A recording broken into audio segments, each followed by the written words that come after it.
Assalamualaikum warahmatullahi wabarakatuh. Perkenalkan, nama saya Lisna Pemelango. Saya kelas 3D Pendidikan Guru Sekolah Dasar Fakultas Ilmu Pendidikan Universitas Negeri Gorontalo. Tujuan saya membuat video ini untuk memenuhi tugas mata kuliah pengembangan kurikulum SD. Dosen pengampu Ibu Nur Fadlia SPD MPD. Langsung saja di sini saya akan menjelaskan yang 4 garis besar.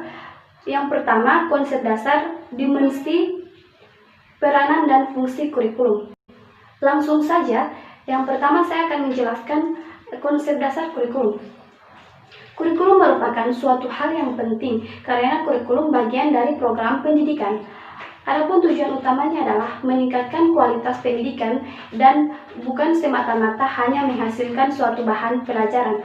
Kurikulum tidak hanya memperhatikan perkembangan dan pembangunan masa sekarang, tetapi juga mengarahkan perhatian ke masa depan. Yang kedua, saya akan menjelaskan dimensi kurikulum. Ibrahim tahun 2005 mengelompokkan kurikulum menjadi 3 dimensi, yaitu yang pertama, kurikulum sebagai substansi. Dimensi ini memandang kurikulum sebagai rencana kegiatan belajar bagi siswa di sekolah atau sebagai perangkat tujuan yang ingin dicapai. Suatu kurikulum dapat juga menunjuk pada suatu dokumen yang berisi rumusan tentang tujuan, bahan ajar, kegiatan belajar mengajar, jadwal, dan evaluasi. Yang kedua, kurikulum sebagai sistem. Dimensi ini memandang kurikulum sebagai bagian dari sistem persekolahan, sistem pendidikan, dan bahkan sistem masyarakat. Suatu sistem kurikulum mencakup struktur personalia dan prosedur kerja, bagaimana cara menyusun kurikulum, melaksanakan, mengevaluasi, dan menyempurnakannya. Hal dari suatu sistem adalah tersusunnya kurikulum. Dan yang ketiga, kurikulum sebagai bidang studi.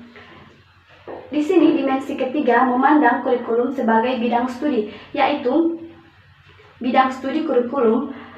Hal ini merupakan ahli kajian para ahli kurikulum dan ahli pendidikan dan pengajaran.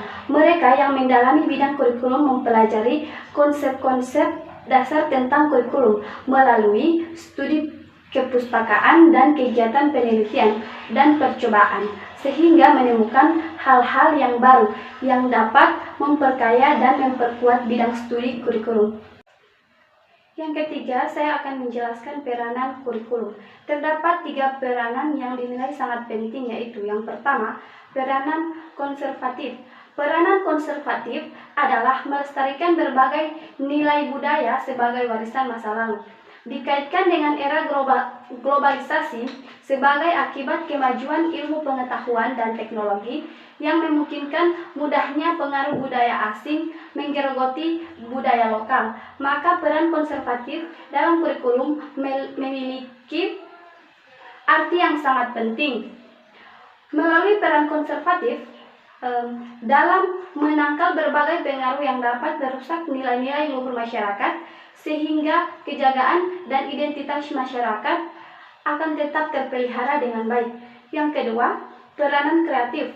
Dalam peran kreatifnya, kurikulum harus mengandung hal-hal baru sehingga dapat membantu siswa untuk dapat mengembangkan setiap potensi yang dimilikinya agar dapat berperan aktif dalam kehidupan sosial masyarakat yang senantiasa bergerak maju secara dinamis. Yang ketiga, peran kritis dan evaluatif.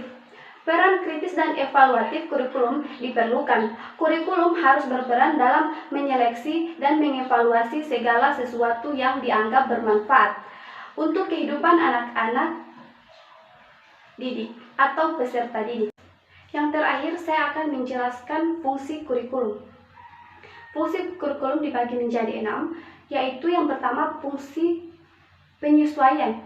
Fungsi penyesuaian mengandung makna kurikulum sebagai alat pendidikan harus mampu mengarahkan siswa agar memiliki sifat well-adjusted. 11, yaitu mampu menyesuaikan dirinya dengan lingkungan, baik lingkungan fisik maupun lingkungan sosial. Yang kedua, fungsi integrasi.